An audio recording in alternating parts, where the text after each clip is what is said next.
Attack से विश्व युद्ध का अलर्ट।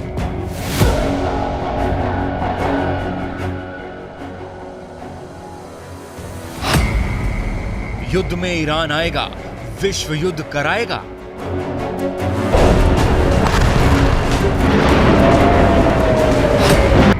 नेतन्याहू नहीं माने तो विश्व युद्ध तय।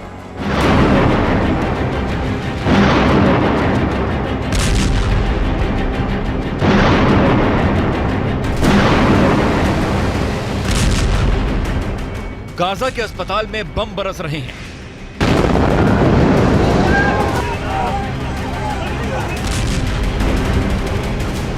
लेबनान सीमा पर आतंकी हिजबुल्लाह युद्ध में उतर चुका है।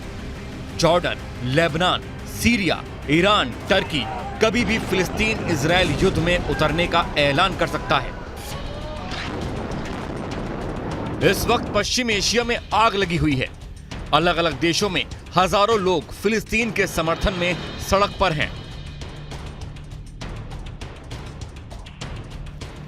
पश्चिम एशिया में कभी भी कुछ भी बड़ा हो सकता है। इजरायल ने एक बार फिर गाजा को खाली करने का अल्टीमेटम दे दिया है। इजरायल के तेवर साफ हैं। वो ऐसे किसी भी देश को बख्शने के मूड में नहीं है जो उन पर हमला करेगा, फिर चाहे वो फिलिस्तीन हो, जॉर्डन हो, लेबनान हो, सीरिया हो या ईरान और टर्की।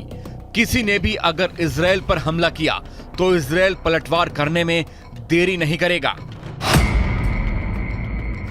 पहला संकेत, दुनिया के 3 अलग अलग क्षेत्रों में युद्ध जारी है। इजरायल फिलिस्तीन, रूस यूक्रेन, अजरबैजान आर्मेनिया, सीरिया में गृह युद्ध जारी है।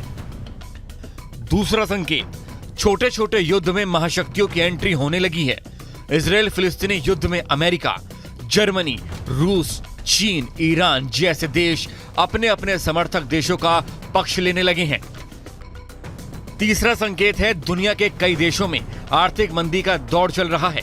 आर्थिक मंदी अक्सर युद्ध का कारण बनती है।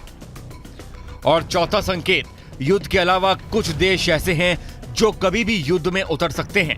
इन देशों के बीच कई विवाद, जैसे चीन और ताइवान, भारत और पाकिस्तान का सीमा विवाद, भारत और चीन का सीमा विवाद है।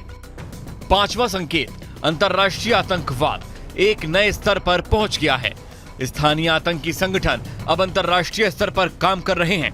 वो एक देश में मौजूद रहकर विश्व के किसी भी देश में अस्थिरता पैदा करने में सक्षम होने लगे हैं।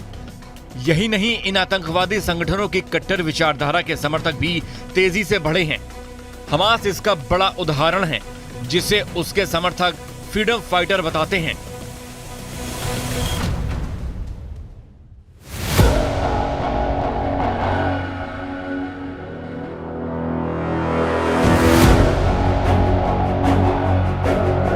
ये वो 5 संकेत हैं जो पिछले 1 दशक से मिल रहे हैं। यही वजह है कि दुनिया तीसरे विश्व युद्ध की ओर बढ़ती जा रही है। तीसरे विश्व युद्ध की आहट अब केवल विचारों में नहीं रह गई है। इन संकेतों को अब हर देश समझने लगा है। दुनिया मल्टीपोलर वर्ल्ड ऑर्डर की ओर बढ़ रही है और इस नए वर्ल्ड ऑर्डर में सत्ता का एक केंद्र नहीं, बल्कि दुनिया के कई देश क्षेत्रीय महाशक्ति बनने की ओर बढ़े हैं। इसकी वजह से अमेरिका, ब्रिटेन और यूरोपीय देशों का दबदबा कम हुआ है। इस समय रूस, चीन, ईरान, तुर्की जैसे देश मौजूदा वर्ल्ड ऑर्डर से संतुष्ट नहीं हैं। इनका मानना है कि मौजूदा वर्ल्ड ऑर्डर पश्चिमी देशों के हितों के लिए बनाया गया है। ये देश हर हाल में नया वर्ल्ड ऑर्डर बनाने की दिशा में बढ़ रहे हैं। रूस पूर्वी यूरोप में अमेरिका का दखल नहीं चाहता है।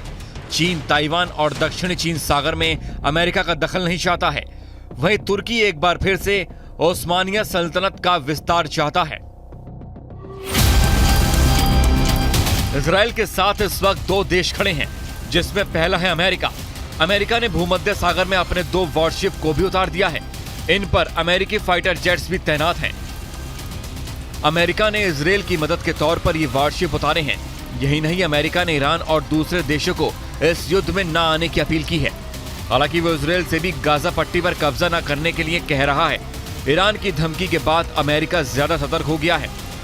अमेरिका ने जमीनी हमले में इजरायल को मदद पहुंचाने के लिए अपने 2000 मरीन सैनिकों को मैदान में उतार दिया है और अमेरिकी सैनिक इजरायल को जमीनी स्तर पर लॉजिस्टिक सपोर्ट पहुंचा सकते हैं। यही नहीं, युद्ध की स्थिति में अगर ईरान या अन्य देश उतरते हैं तो ये इजराइल के साथ भी खड़े हो सकते हैं।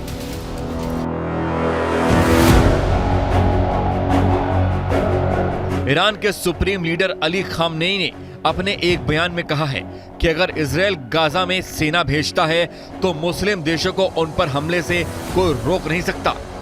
यानी इजराइल अगर गाजा में सेना भेजता है तो 22 देशों की अरब लीग इस लड़ाई में शामिल हो सकती है, और अगर ऐसा हुआ तो अमेरिका समेत पश्चिमी देश भी इजराइल के समर्थन में युद्ध में शामिल हो जाएंगे। पश्चिमी देशों के मैदान में आते ही रूस और चीन भी युद्ध में डायरेक्ट या फिर परोक्ष तौर पर समर्थन करेंगे, जिसका नतीजा तीसरा विश्व युद्ध हो सकता है।